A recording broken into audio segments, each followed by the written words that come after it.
G'day, my name is Tom, this is the Half-Life YouTube channel. Today we are checking out the VOLVO 7700A Facelift pack for OMSI 2.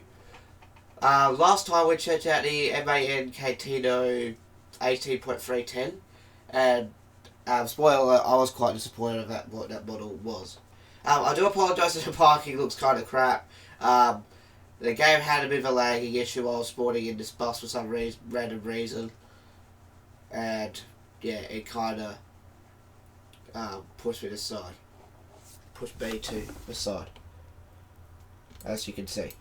So the 7700A Facelift, this is by, I think his name is Skinner P76 or something like that. Let me find out. Let me go on to the OMSI forums and find out.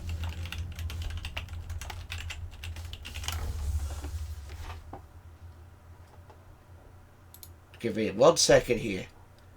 And it's one of the most anticipated bosses of last year. I think it came out last year, I believe, if I remember correctly. And it's just that good. Let me just go quickly find out who made it. Skinner 11, sorry, I was close, it was numbers.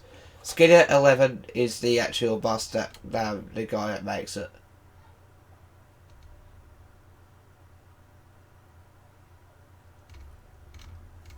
And this is version 0.99, and it has some extra bits from a YouTuber called Ratty or Raffy or whatever it is, Ratty, who is the who makes sounds for OMSI 2, and they sound brilliant.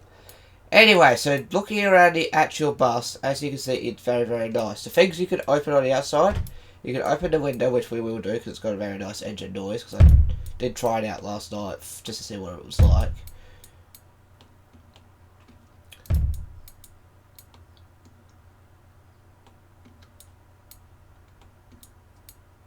So let's open up all the windows. That's pretty much all you can do, being a low floor bus. You don't have any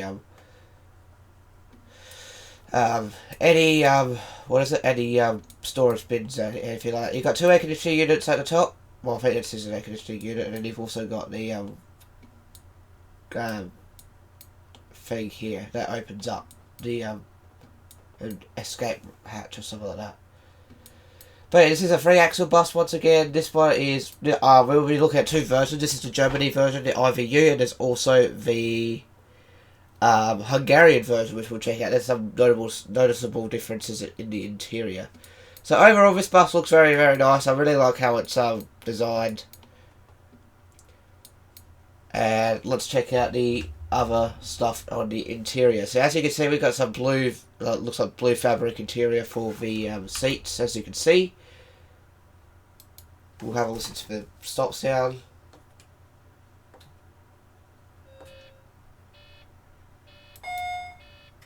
There you go, you heard it.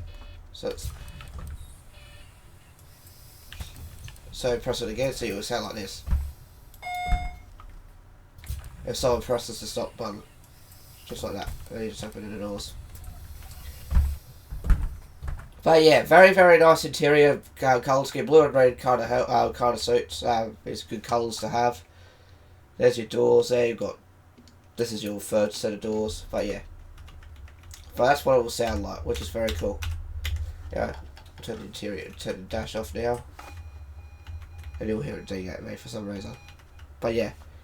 Cool, that's just a brief look at the interior. Let's jump into the dashboard. So the dashboard is obviously just like every other Volvo, modern Volvo especially. Which is very, very nice. However, there are a lot of blank switches here. There's also some switches that don't do anything. I'm going to feel that's the doors. You've got power outlets here. And there's your parking brake. You can't click on that. Over here you have your air conditioning unit. Then you got your lightings. Then you have your battery cut-off switch. Then you have your bed protection switch disabler. You have your traction control, and then you've got some control there, stability control, I'm guessing. Then you got raise and lower. We're going to turn traction control off whilst we're at it. There's your indicator stalk. And then you have your, I think this is your tachograph here. Then you have your lighting for your interior. Then you can turn off like the stop warnings, and you have hidden mirrors. Something to do with doors. So with doors, that's your door switches. You have to press this button to open door through, which is a bit funky. Then you have your little display here, which is your IVC display. And then you've got your cash drawer there, and then you have your door that opens and closes right here, backwards for some reason. Anyway, let's go and turn on the dash so we can have a look at what's on the dash. So you turn it on by pressing the electric. You press to start the bus. You press the electric button a couple of times. This is the first time. Second time, it makes some noise. And then we got third time, and then it comes up with all the everything on the dash here for you, just like that. Which is a very detailed dash, as you can see. You have, so let's go through all the gauges really quickly. So if you haven't seen the VOLVO 9900 review, I did a video on the 9900. It's very, very similar. So we'll go from left to right. So over here you have your turbo boost, then you have your turbo boost pressure, then you have your tachometer, your speedo, your brake pressure stuff there. You got your oil pressure, your coolant gauge, temp gauge, and your fuel gauge here, as well as your multifunction display, which I don't think you can change in this bus. Anyway, let's put the steering wheel back on. As you can see, the steering wheel is very simple. This is the horn sound, very deep. And this is the screen over here. I believe the login is just like every other bus, which is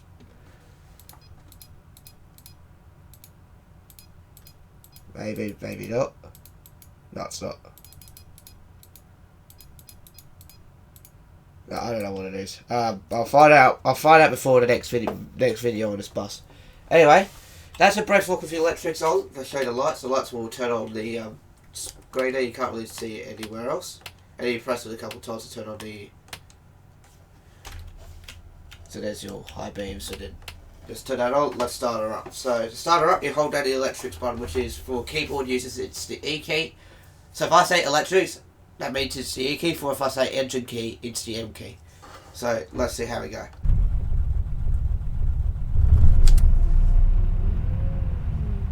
And there we go. And one thing to note already, it's actually not idling at 1000 RPM. It's actually idling around about 700, really roughly. But yeah, here we go. This bus has done 845,000 kilometers, which is a lot, but not really. But anyway, so that's how it sounds. Let's wrap it up.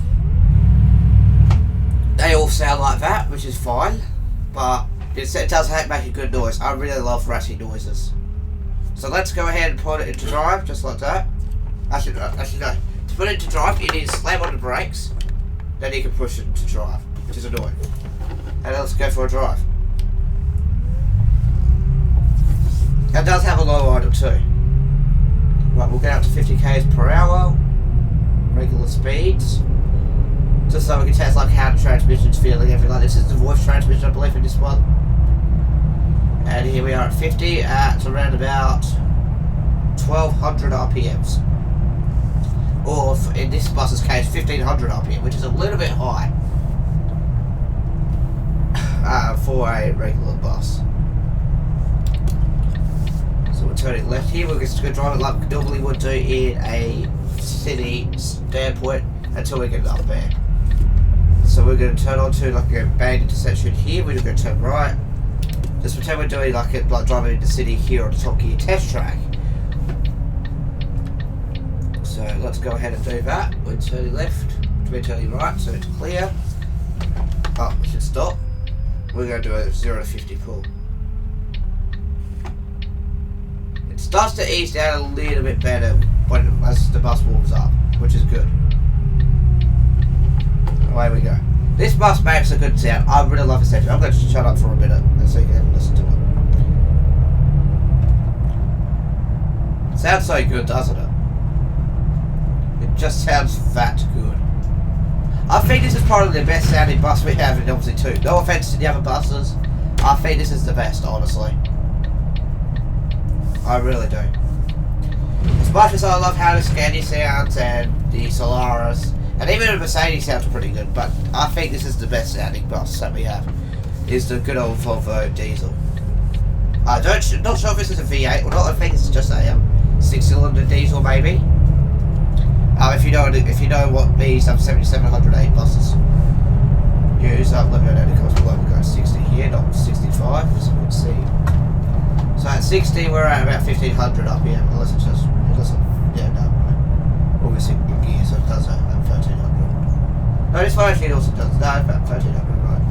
Got to indicate there. Go ahead and pretend we're going on the freeway, which by the looks of things it doesn't want to downshift. And we'll be getting onto this top speed very, very soon, as you will see. Which is 80 kilometers per hour. 80.1 to be exact. So this is the slowest bus we've had. Right, so what we're going to do now is go to a U-turn test. Before we do our full lap in the bus. We won't be doing a full lap in the second. Actually, we really might, because it's a different transmission that we're going to be looking at as well.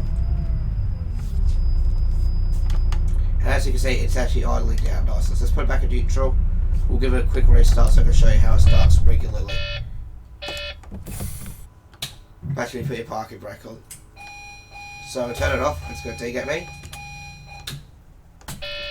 Right, wait for that to initialise, just like that. There we go. And that's how it starts regularly.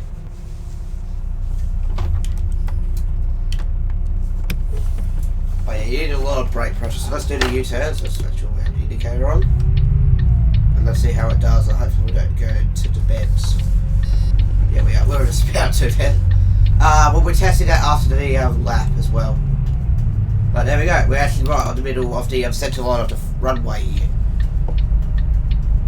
So if you think of it, if a lane's that big, you'll be right in the middle of the lane doing the U-turn. Right. Let's do a rolling start of the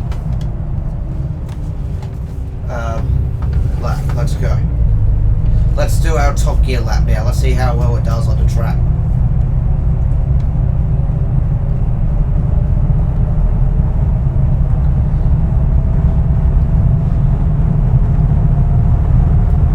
For an 80 km top speed. I wonder if there's a way you can turn off the speed restrictions in this bus. Because I feel like it's actually can rev out more. I think the other bus will be faster, honestly.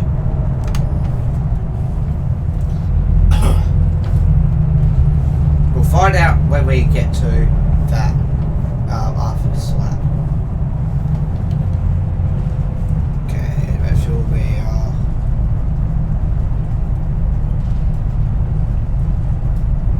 There we go. Now we can put it back on the throttle and actually downshift again.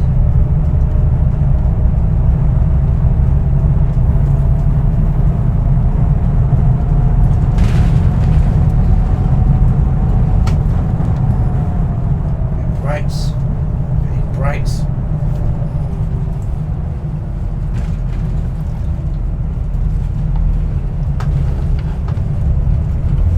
Oh, drifting. Jesus Christ. Now what a shift.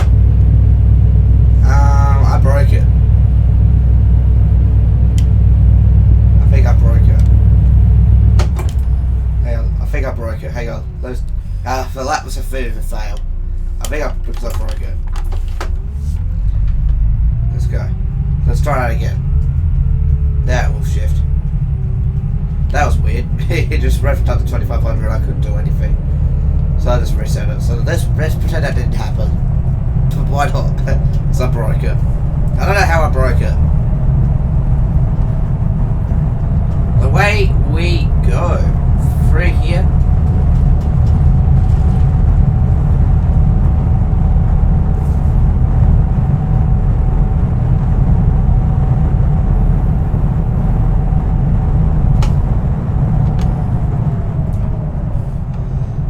Brakes, go around this corner, there we go, nice, right on this taxiway centre line thing, which is what you follow when you're taxiing on an aircraft. By the way, if lots of videos, we'll be back on Friday, of course. Make sure you tune into that, make sure you subscribe to my channel for that.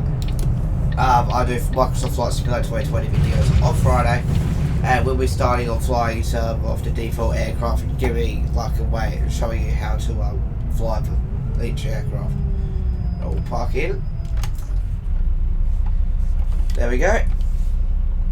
And then we put parking brake on, turn the engine off. Just like that. Just like that. Just to make a note, according to my dash here, I'm doing over 7 psi of oil pressure, so the oil pressure gauge won't work. But yeah, that's just the last sound of it. There we go. It'll stop to hear it. But that is the IVU version. Let's jump on which is the Germany version. Now we're going to go ahead and jump onto the, hang on, what is it? The Hungarian version. And we're going to jump into the ZF Eco-Life version. Which I think this is not the Eco-Life because it feels like it's got a 4-speed auto. Let me just double check. Hang on. So this one has a ZF Eco-Life. If it's not, we'll try the VoIF. It doesn't even say on the thing what it's got. I think this is the VoIF one because there's a ZF version of it too. So we're going to jump on the ZF version of the Hungarian buses so we can compare the differences between the Germany buses. So this is the EMK Voltron bus. So this one here will have the ZF Eco-Life 6-speed, which will probably make it a little bit faster, honestly. And by the way, the engine spec is Volvo D9B 340 Euro 5. If you know what, some of these mates 340 horsepower, I believe. If you know what size motor that is, let me know down in the comments below.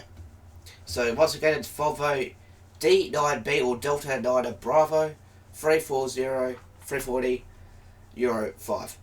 If you know what.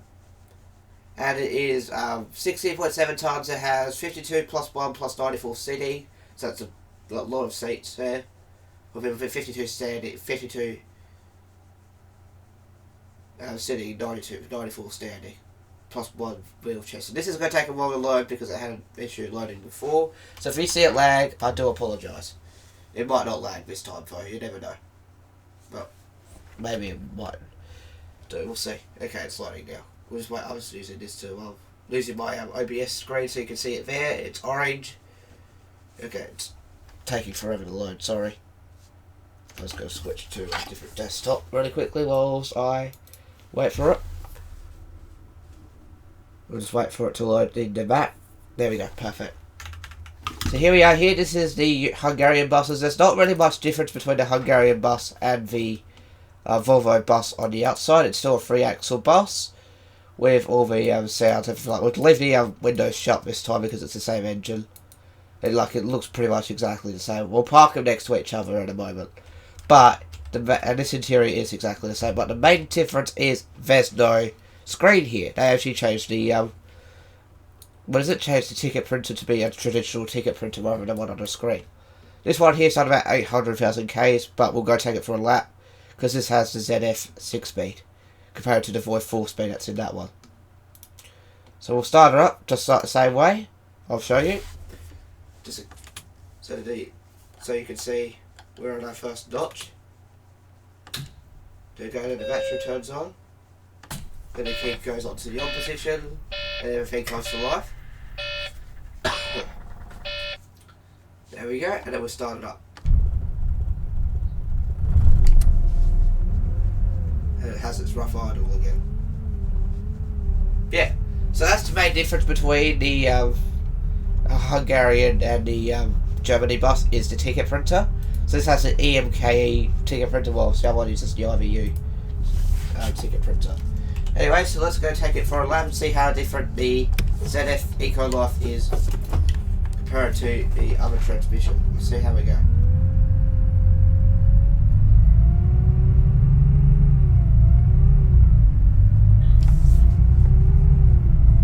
So let's see where it wraps up to, because this will be the more economical transmission if you're doing okay, we're at 50. And we're probably just over 1100 RPM, so it's not much of a difference. But yeah, it's not much of a difference. But the standard bus you get, which is 0.9, If you don't have the running sounds, I believe they're all the VoLVO transmission maybe, and they won't be as realistic as this bus. So make sure if you want this exact bus, make sure you download the hotfix as well. No, hotfix as well as the Minimod 7, I think it's called. No, Minimod 8, sorry, of this for this bus. Because Ratty makes some bloody good sounds. They also did. He also did, or she also did the. I think he also did the Scania. I think it's a he. Sorry if you're a she, Ratty, but yeah, if you're watching this video, but. Let's go give it the beads and see how this goes.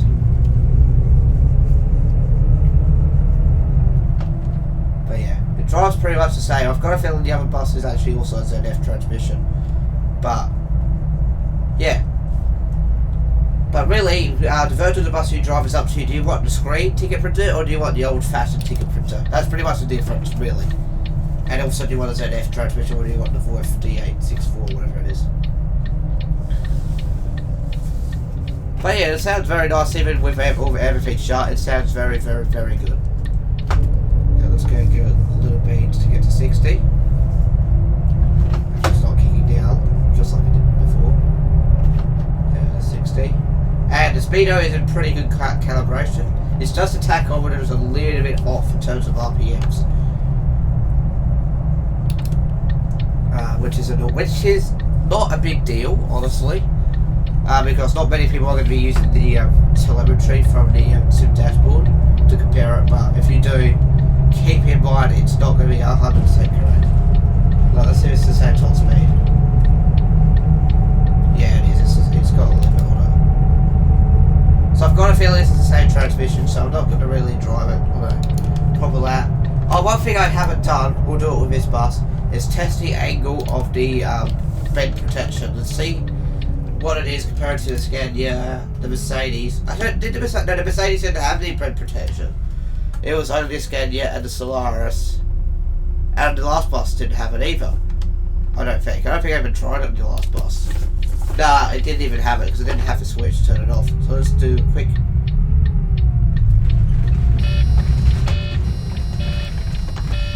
There we go. Let's see where that's at. So you can see it's pretty, I think this is probably the strongest angle we've had. You can see it's kind of like almost a 45-degree angle. No, not 45, but 120-degree angle, maybe. Because 45's like that, isn't it? Yeah. But yeah, let's go ahead and turn around. Let's go and park it because it seems like it's got the same transmission. So maybe I should have just done the VoLVO transmission. We'll drive the VoLVO transmission in the no commentary drive, maybe, so we can see if there's any difference.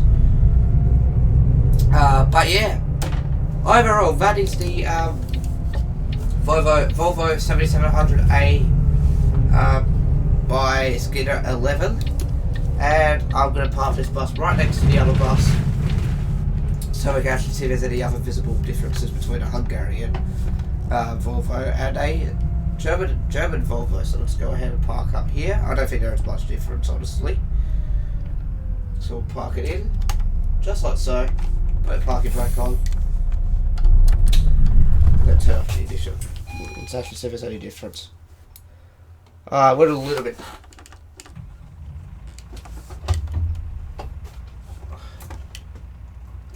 Let's go move it a little bit forward. There we go. There we go.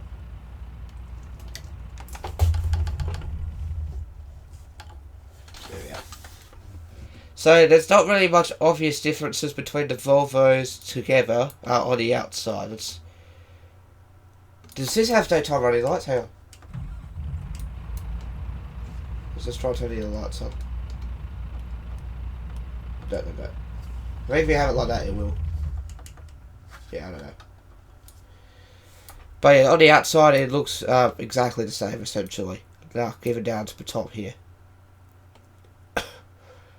I've noticed this one has yellow rails instead of this one having red rails. I guess that's contradicting to be base colour or something like that. But yeah, it looks pretty much the same in terms of the models anyway. Besides, actually no, that's different. It has like warning triangles on the back instead of just regular. But apart from that, that's pretty much the main difference. So let's talk about the pros and cons of this bus. Oh, hold up. We'll just fix that really quickly. Can you turn off when I do that? There we go. Let's start with the pros of this bus. Stop digging. Thank you. The pros, it's very, very nice to drive. Great sounds. Very detailed, and also too, probably one of the best articulated buses in OMSI 2 right now is this bus. I hardly, it's pretty much the best bus I reckon in OMSI 2 in terms of articulated buses. I wouldn't say it's the completely best bus. There's probably better buses out there, but I think for a free bus, this is a really, really nice bus to drive.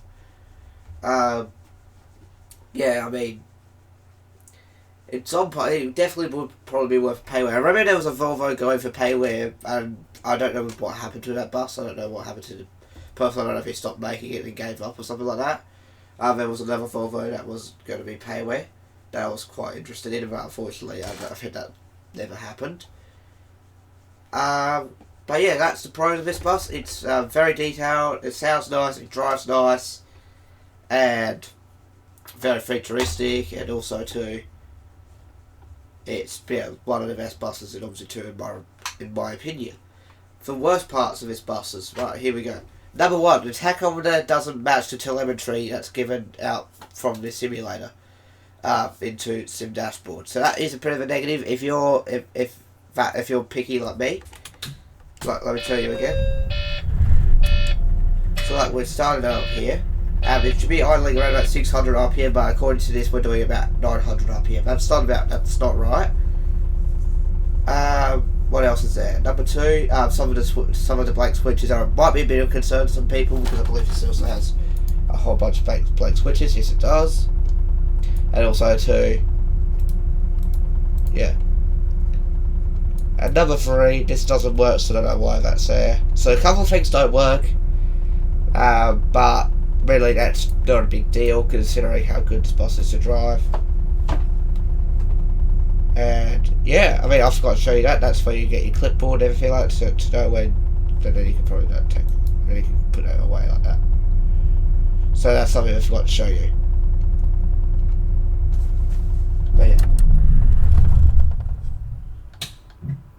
But yeah.